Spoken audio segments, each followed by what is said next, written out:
Hello student, myself Shubham Pandey. Welcome to Exam Shiksha, and today we are talking about our new series Basic Mathematics series. तो बिना time waste किए हुए बढ़ते हैं हमारी lecture first की तरफ। तो लेक्चर फर्स्ट हमारा क्या है? Number system. नंबर सिस्टम जो है, सबसे पहले तो इसको आपको डीपली समझना है, तो आप ये हमारी पूरी सीरीज़ को आप स्टार्टिंग से देखिएगा। तो नंबर सिस्टम क्या होता है? संख्या पद्धति। संख्या जो होती है वास्तव में दो प्रकार की होती है, एक होती है इंडियन सिस्टम, एक होता है इंटरनेशनल सिस्टम। इसको मैं अपने चैनल पर ऑलरेडी डिस्कस कर चुका हूँ। आप चाहे तो मैथमेटिक्स की सीरीज़ में जाकर आप जो है दूसरी जो एक प्लेलिस्ट है उसमें जाकर के आप देख सकते हैं। तो बात करते हैं संख्या पद्धति की। तो संख्या पद्धति में इसको आप या तो ऊपर से नीचे की तरफ पढ़ सकते हैं या फिर नीचे से ऊपर की तरफ। तो हम इसको देखते हैं नीचे से ऊपर की तरफ। तो सबसे पहले बात करते हैं शून्य की। तो शून्य क्या है? देखिए, शून्य की तो खोज हुई थी। सबसे पहले बात करते हैं प्राकृतिक संख्याओं की। तो प्राकृतिक संख्याएं क्या होती हैं? प्राकृतिक संख्या होती है वे संख्याएं देखिए, शून्य एवं ऋणात्मक संख्याओं को छोड़कर सभी संख्याएं प्राकृतिक संख्याएं कहलाती हैं। मतलब 1, 2, 3, 4 ऐसी जो संख्याएं हैं ना, वो आपकी क्या कहलाएंगी? प्राकृतिक संख्याएं कहलाएंगी। शून्य नहीं कहलाएगी। शून्य क्यों नहीं कहलाएगी? क्योंकि शून्य हमें प्रकृति ने नहीं दिया है। जो संख्या हमें प्रकृति ने दी है, काउंटिंग नंबर्स, तो वो प्राकृतिक संख्याएं कहलाएंगी। अब शून्य नहीं दिया है, शून्य किसने दिया? शून्य की खोज आर्यभट्ट ने की थी, मतलब एक मानव ने की है, इंसान ने की है, तो ये प्राकृतिक संख्या नहीं होगी। तो प्राकृतिक संख्याएं शून्य और ऋणात्मक संख्याओं को छोड़कर, मतलब 1 से 9 तक की संख्याएं क्या कहलाएंगी? प्राकृतिक संख्याएं, नेचुरल नंबर। देखो, आप इसको ऐसा रिलेट कर सकते हैं, नेचर माने प्रकृति। तो प्रकृति जो है, प्रकृति जब काउंट करते होंगे प्रकृति में जो भी, तो ये 1 से 9 तक की संख्याओं का ही प्रयोग करते थे। तो एक वैज्ञानिक ने क्या किया? शून्य की खोज कर दी।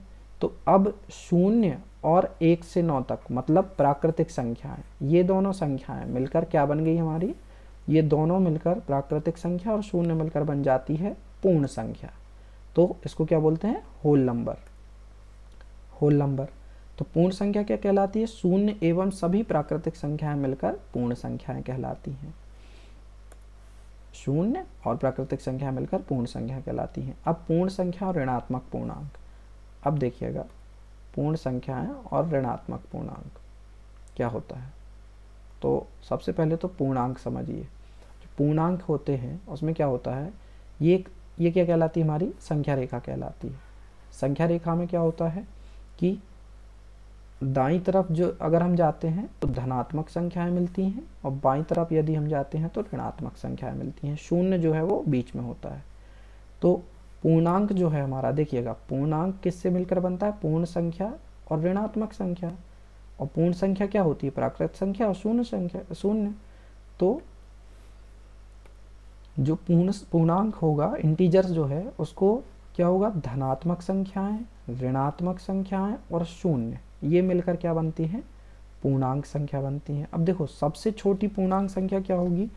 यदि आप बाएं जाते जाएंगे तो आपको छोटा नंबर मिलेगा। देखिए, जैसे यहाँ से मैं बाएं गया तो 2 से छोटा मिला, यहाँ से बाएं गया तो 3 से छोटा मिला, और मैं दाएं तरफ जाऊंगा तो बड़ा मिलेगा, तो 1 से बड़ा।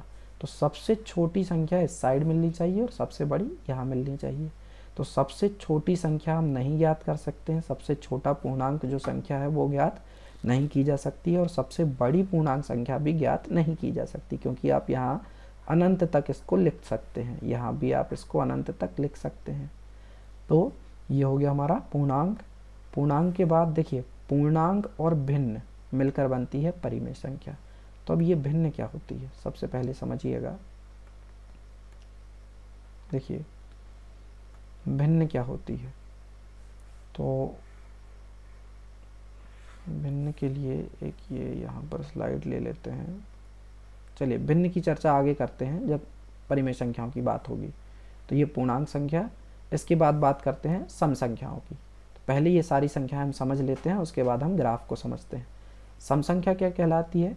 वे संख्याएं जिसका इकाई का अंक, वे संख्याएं जिसका इकाई का अंक जो है वो क्या होता है? इकाई का अंक 0, 2, 4, 6, 8 हो, वे सम संख्याएं कहलाती हैं। फॉर एग्जाम्पल एक नंबर आपको दिया हुआ है 3, 2, 4, 5, 6, तो इसका इकाइकांक 6 है, तो ये 2 से डिवाइड होगी, और ये 2 से यदि डिवाइड होगी तो ये संख्या सम संख्या है। यदि 5, 6, 7, 8 और 9 है तो ये 2 से डिवाइड नहीं है, तो ये सम संख्या नहीं है, ये विषम संख्या कहलाएगी। तो विषम संख्या क्या होती है हमारा, इसका जस्ट अपोजिट हो जाएगा। विषम संख्या वे संख्या है जिनमें 2 का भाग नहीं जाता है। इसके बाद रूढ़ या अभाज्य संख्याएं। तो रूढ़ या अभाज्य संख्याएं क्या कहलाती हैं, समझिएगा। वे संख्याएं जो केवल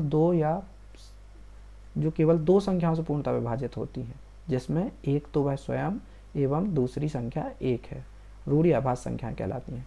समझिएगा, सबसे पहले गुणज और गुणनखंड समझिए। गुणज क्या होता है और गुणनखंड क्या होता है। यदि 12 है तो 12 के गुणज क्या होंगे, 12, 24, 36 एटसेट्रा। और 12 के गुणनखंड क्या होंगे, एक से भाग दें 12 में तो जाता है, 2 से भाग दें तो जाता है, 3 से भाग दें तो जाता है, 4 से भाग दें तो जाता है, 6 से भाग दें तो जाता है, 12 से भाग दें तो जाता है। तो ये कहलाते हैं गुणनखंड, ये कहलाते हैं गुणज। तो 12 से छोटे होंगे हमेशा गुणनखंड और 12 से बड़े होंगे हमेशा गुणज। तो बात कर रहे हैं हम यहाँ पर कि गुणनखंड ऐसी संख्याएं जिनके केवल 2 गुणनखंड हो, एक तो 1 और एक इटसेल्फ। तो कोई भी संख्या ले लो आप, 7 है, यदि किसी का भी भाग नहीं जाता तो 1 और 7 का भाग तो इसमें जाएगा ही, तो इसके 2 गुणनखंड होंगे। मतलब हर संख्या के 2 गुणनखंड तो मेनली होंगे ही, एक तो वह 1 और एक इटसेल्फ, वो खुद। तो कोई भी ऐसी संख्या नहीं। अब देखिए इसमें क्या होता है, कभी भी क्वेश्चन ये आ जाता है कि रूढ़ या अभाज्य संख्याएं बताइए, ये क्या कहते हैं, किन्हें कहते हैं। लोग क्या कहने लगते हैं कि वे संख्या जिसमें किसी का भाग नहीं जाता वे अभाज्य संख्याएं कहलाती हैं, जबकि ये परिभाषा बिल्कुल गलत होगी, क्योंकि ऐसी कोई संख्या ही नहीं है जिसमें किसी का भाग ना जाता हो। कोई भी संख्या ले लें आप, जैसे 5 लिया तो 5 में किसी का भाग जाए या ना जाए, 1 का भाग तो जाएगा ही और 5 का भाग तो जाएगा ही। मतलब वे संख्याएं जिनमें स्वयं का और 1 का भाग जाता है रूढ़ या अभाज्य संख्याएं कहलाती हैं। इसके बाद में बात करते हैं यौगिक या भाज्य संख्याओं की, कंपोजिट नंबर। तो उसके अपोजिट हैं, जो अभाज्य संख्याएं बताया मैंने तो उसका अपोजिट होगा भाज्य संख्याएं।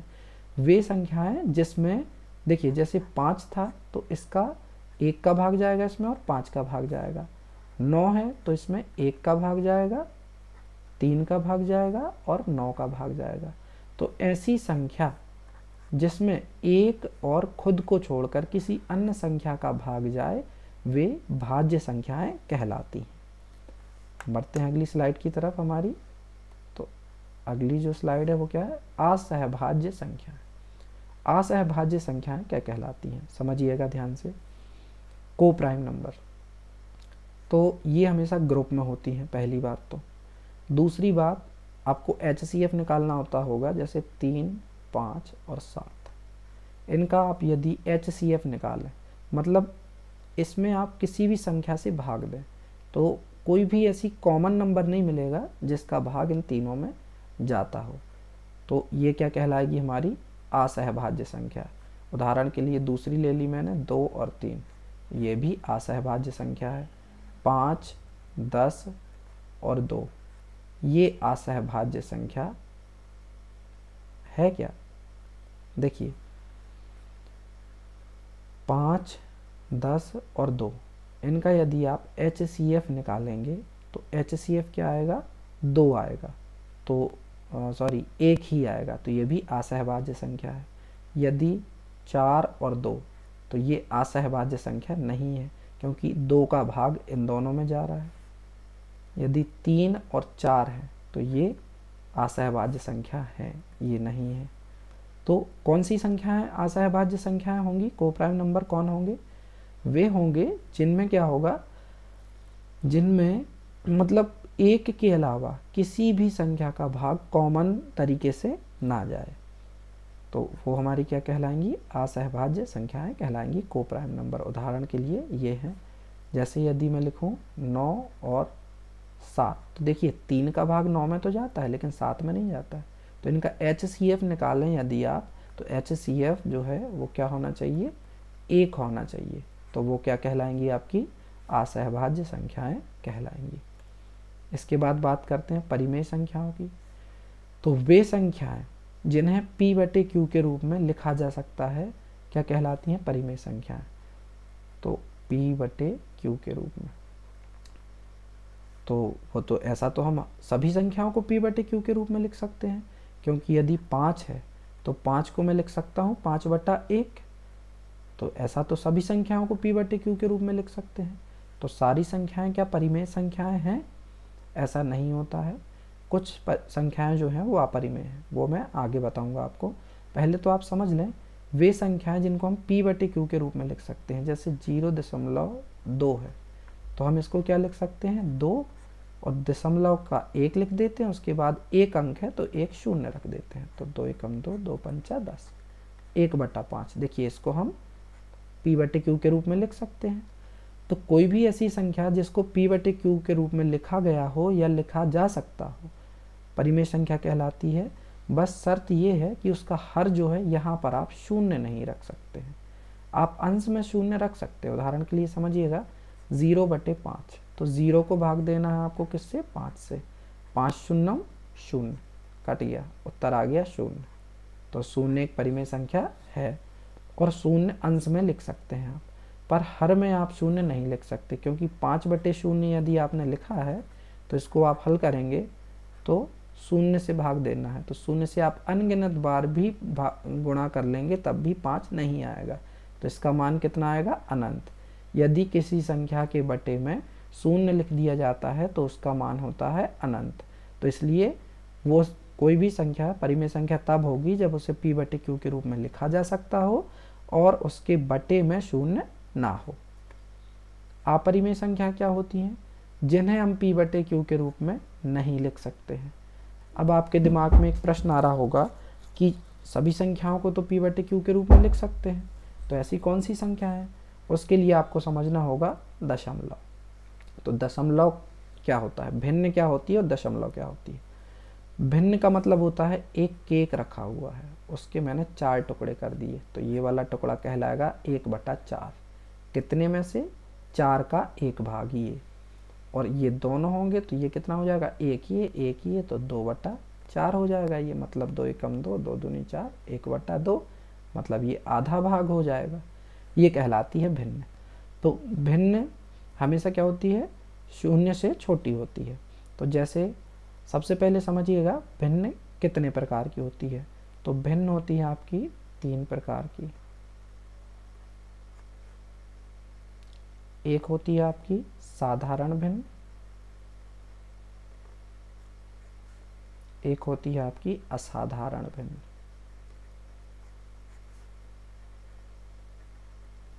तो साधारण भिन्न क्या है, वे भिन्न जैसे 1/2, 3/4, 7/9, देखिए जिनका अंश छोटा हो और हर बड़ा हो वे कहलाती हैं साधारण भिन्न। और इसका उल्टा हो जाएगा 4/3, 9/7, ये कहलाएंगी असाधारण भिन्न। जिनका अंश बड़ा हो और हर छोटा हो, ये कहलाता अंश, ये कहलाता है हर। तो जिनका अंश बड़ा हो और हर छोटा हो ये क्या कहलाएंगी, हाँ ये कहलाती हैं असाधारण भिन्न। असाधारण भिन्न को जो है हम परिवर्तित कर सकते हैं मिश्र भिन्न में। मिश्र भिन्न में तो इसे बोलते हैं इंग्लिश में प्रॉपर फ्रैक्शन, इसको बोलते हैं इम्प्रॉपर फ्रैक्शन, और इम्प्रॉपर फ्रैक्शन को चेंज कर सकते हैं मिक्स्ड फ्रैक्शन में। तो मिश्र भिन्न में कैसे करते हैं, जैसे 9/7 को हमें चेंज करना है मिश्र भिन्न में, तो 9 को भाग देंगे 7 से, तो 7 एकम 7, 9 में से 7 घटाया कितना आएगा 2, तो भाग कितनी बार चला गया, एक बार पूरी तरीके से चला गया, तो एक सही कितने में नहीं गया है, 2 में नहीं गया है, तो 2/7 ये हो जाएगा हमारा एक सही 2/7 मिश्र भिन्न। तो असाधारण भिन्न को मिश्र भिन्न में बदला जा सकता है। और यदि मिश्र भिन्न को हमें बदलना हो, 1 सही 2/7 को असाधारण भिन्न में बदलना हो, तो 7 एकम 7 और 2 जोड़ दिया उसमें, तो हो गया 9/7। तो देखिए ये तो हो गई हमारी भिन्न। अब भिन्न के बाद बात करते हैं दशमलव की। तो भिन्न को ही दशमलव में लिख सकते हैं और दशमलव को ही भिन्न में लिखा जाता है। सबसे पहले समझते हैं, जैसे 0.5 लिखा है, इसको हमें भिन्न में बदलना है, तो क्या हो जाएगा, ये हो जाएगा हमारा, देखो सबसे पहले तो 0.5 था तो 0.5 लिख लिया बटा दशमलव की जगह 1, उसके बाद 1 नंबर है तो 1 0, 5/10, 5 एकम 5, 5 दूनी 10, ये आ गया 1/2। यदि 5.3 या 34 लिखा है, इसको बदलना है, तो 534 लिखेंगे बटे में दशमलव की जगह 1, उसके बाद कितने नंबर थे, 1 2, 2 नंबर थे तो 2 शून्य रख देंगे, तो ये हो गया 534/100। ऐसा हम बदल सकते हैं। लेकिन आपने कभी कभी देखा होगा कि क्या होता है, कंडीशन बनती है। जैसे मैं आपको वो कंडीशन बता देता हूँ कि आपको क्या करना है, 1 को भाग देना है 1/3, 1 को भाग देना है किससे, 3 से। तो 1 को जब आप भाग देते हैं, तो सबसे पहले तो भाग नहीं जा रहा, तो यहाँ पर दशमलव रख दिया 0, तो यहाँ पर 0 रख सकते हैं, तो 3 का 9, तो यहाँ पर बचा 1। तो अब देखिए यहाँ पर फिर से 1 0 हम रख सकते हैं, तो 3 का 9, फिर बचा 1, तो ये तो फिर ऐसा आता जाएगा, मतलब 1/3 की वैल्यू क्या होगी, 0.3333, ये 3 3 3 हमारा आता जाएगा। We can also return as 3.3 बार, मतलब इसको हम लिख सकते हैं 0.3 के ऊपर आवर्त, ये 3 रिपीट हो रहा है। ऐसा ही यदि कोई और नंबर होता और उसको हमें चेंज करना होता, उसको हम जब भाग देते, ये एक हमारा उदाहरण हो गया 0.3 जिसके ऊपर आवर्त है। एक हमारा उदाहरण हो गया, ये तो हमने चेंज करना सीख लिया है। एक हो सकता है हमारा 0.45, 2 अंक ऐसे हों कि 0.45 45 45 ऐसा रिपीट हो रहा हो, तो उसको हम लिख सकते हैं 0.45 के ऊपर आवर्त। और एक हमारा हो सकता है जिसमें हो 0.345, तो 3 रिपीट नहीं हो रहा, लेकिन उसके बाद 45 रिपीट हो रहा है। तो इसको यदि हमें जब चेंज करना होगा किसमें, 0.3 के ऊपर आवर्त को यदि हमें बदलना होगा भिन्न में, तो कैसे बदलेंगे। देखिए इसमें हम क्या करते थे, जैसे दशमलव की जगह पर क्या कर देते थे हम, दशमलव की जगह पर 1 लिख देते थे और उसके बाद 0 लगा देते थे। तो इस वाली कंडीशन में हम क्या करेंगे, 0.3 के ऊपर आवर्त लिखा हुआ है, तो 0.3 लिखा हमने, 0.3 बटा दशमलव के बाद कितने ऐसे अंक हैं जिन पर आवर्त है, तो 1 अंक बस है जिस पर आवर्त है, तो 1 बार 9 लिख देंगे, तो 3 एकम 3, 3 का 9, 1/3। देखिए आ गया 1/3। और जब हम इसको करेंगे सॉल्व 0.45 के ऊपर आवर्त को, तो 45 लिखा हमने बटे में दशमलव के बाद कितने अंक हैं जिन पर आवर्त है, 2 अंक पर, तो 2 बार 9 लिख देंगे। ये कट रहा है 3 से, 3 एकम 3, 3 5 15, 3 का 9, 3 का 9, 3 5 15 और 11, ये आ गया 5/11। 5/11 को जब आप हल करेंगे, 5 को 11 से भाग देंगे, तो 4 5 4 5 रिपीट आपका होता जाएगा। इसके बाद बात कर लेते हैं 0.345। यदि ऐसा नंबर दिया हो, आपको चेंज करना हो इसको किसमें, फ्रैक्शन में, तो आप कैसे चेंज करेंगे, भिन्न में। 345 लिखा है, तो हमने क्या लिखा, 345। ऋण क्या घटाना है हमें, 3, जिस पर आवर्त नहीं है उसको घटाना है, तो उसको घटा देंगे बटे में कितने, दशमलव के बाद कितने अंक हैं जिन पर आवर्त है, 2 अंक हैं जिन पर आवर्त है, तो 2 बार लिखा 9। कितने अंक हैं जिस पर आवर्त नहीं है, 1 अंक है जिस पर आवर्त नहीं है, तो 1 बार 0। अब इसको हल कर देते हैं, तो 3 4 2 बटा 9 9 0। ये कट रहा है 3 से, 3 का 9, 3 का 9, और ये कट जाएगा 3 एकम 3, 3 एकम 3, 3 चौके 12। फिर से कट रहा है क्या ये, हाँ, 3 एकम 3, 110, और ये हो जाएगा 3 त्रिका 9, बचा 1 2 24, 3 8 24, 38/110। इसको आप चाहें तो और काट सकते हैं, 2 का भी भाग जा रहा है, 2 से भी कट जाएगा। 2 एकम 2, 2 इनाम 18, 2 पंचे 10, 2 पंचे 10, तो ये आ गया 19/55।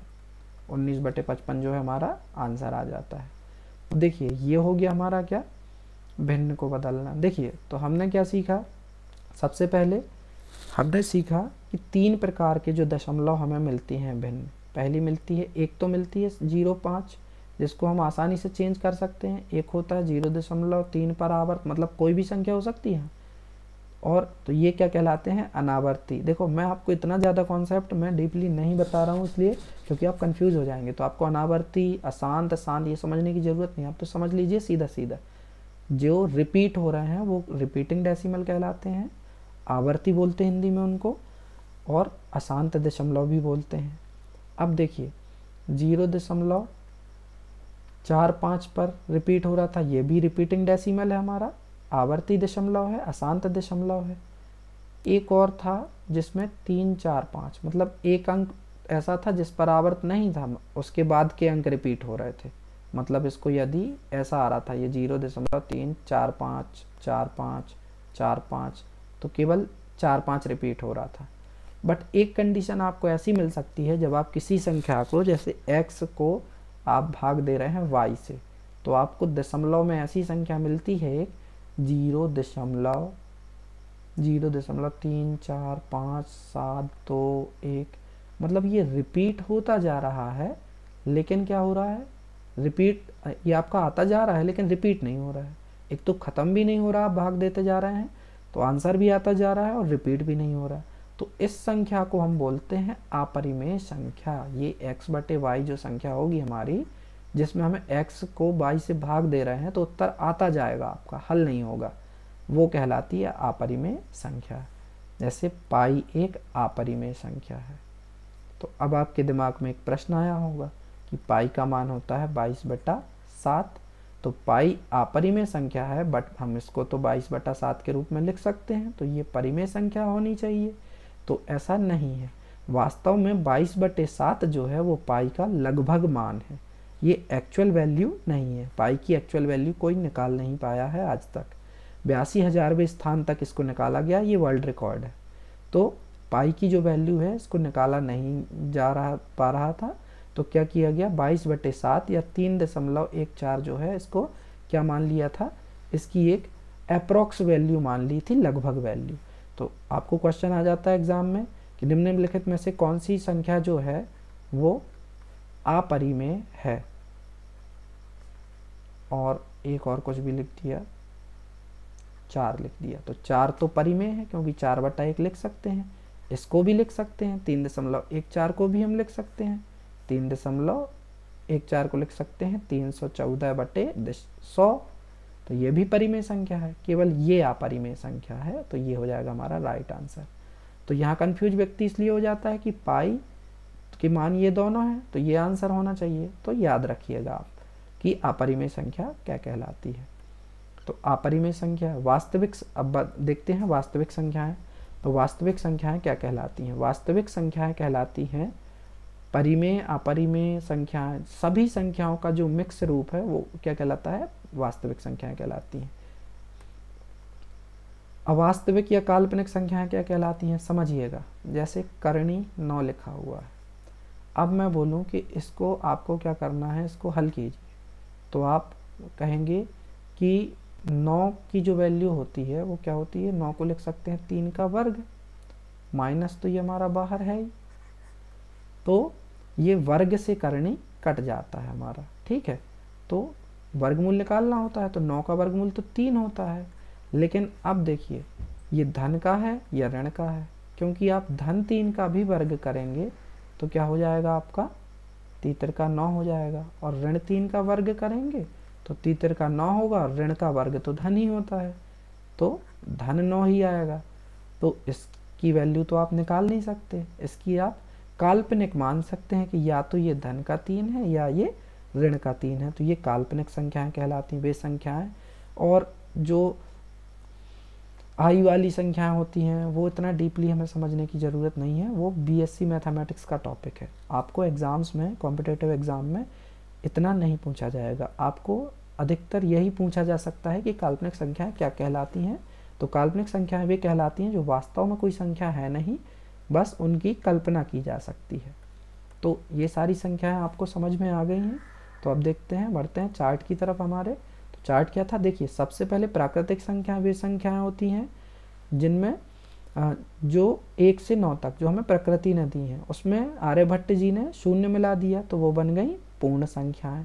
अब पूर्ण संख्याएं बन गई वो, तो पूर्ण संख्याएं बनने के बाद पूर्ण संख्या और ऋणात्मक पूर्णांक, इन दोनों को मिलाने से क्या बन गया, पूर्णांक, जो मैंने आपको भी समझाया था संख्या रेखा के माध्यम से। और पूर्णांक में यदि भिन्न मिला दें, मतलब दशमलव वाली संख्या, बीच वाली संख्या, तो ये बन जाती हैं परिमेय संख्याएं। और परिमेय और अपरिमेय मिला के वास्तविक बनती है, वास्तविक और काल्पनिक संख्या मिलके बनती है संख्या। तो ये है हमारा नंबर सिस्टम का नंबर सिस्टम का लेक्चर 1। उम्मीद है आपको ये पसंद आया होगा। यदि आपको कुछ भी समझ में नहीं आया है या कोई भी टॉपिक समझ में नहीं आया है, आप मुझसे कमेंट में पूछ सकते हैं या मेरी इंस्टा आईडी पे आप डीएम कर सकते हैं। जो भी क्वेश्चन आपको समझ में नहीं आता है आप मुझे डायरेक्ट इंस्टाग्राम पर पूछ सकते हैं। दूसरी बात, यदि आप अनअकैडमी पर कोई भी कोर्स खरीदना चाहते हैं तो आप यूज़ कीजिएगा मेरा code UC5। UC5 code use करने से यदि उस टाइम पर सीज़न पर 20% डिस्काउंट चल रहा होगा तो 20% डिस्काउंट मिलेगा, 10% डिस्काउंट चल रहा होगा तो 10% डिस्काउंट मिलेगा। आपको जो भी मैक्सिमम डिस्काउंट होगा वो मिलेगा। इसके बाद अब आपके दिमाग में क्वेश्चन आया होगा कि हम आपका कोड यूज़ क्यों करें जबकि बहुत सारे अनअकैडमी एजुकेटर सजेस्ट करते हैं हमें अपना कोड। तो मेरा कोड यूज़ करने से आपको ये बेनिफिट होगा, ये 20% या 10% तो आपको मिलेगा ही। इसके बाद आपको स्क्रीनशॉट लेकर मुझे इंस्टा आईडी पर डीएम करना है। तो आप डायरेक्ट मैसेज करेंगे तो मुझे पता चल जाएगा कि आपने मेरा कोड लगा करके ख़रीदा हुआ है। तो मैं भी आपको कुछ गिव अवे करूँगा, कुछ अमाउंट जो है मेरी तरफ से आपके लिए गिव अवे होगा। तो आप मेरा कोड यूज़ कर सकते हैं और 20% से भी ज़्यादा आप उसमें जो है प्रॉफिट ले सकते हैं। मतलब 100% में से 20% तो आपको ये मिल गया। यदि 10% चल रहा है तो 10% और 20% चल रहा है तो 20%। और इनकेस कुछ पैसा मैंने आपको दे दिया, 10% भी दे दिया, तो आपको 30% डिस्काउंट मिल गया। तो ये आपके लिए बहुत ही अच्छा ऑफ़र होगा। उसके बाद ये हमारी बेसिक मैथमेटिक्स सीरीज़ का पहला चैप्टर था। इसके आगे और भी चैप्टर हम बनाएंगे। तो सब्सक्राइब कर लीजिएगा चैनल को और लाइक कीजिएगा, दोस्तों के साथ शेयर करना ना भूलें। Thank you so much.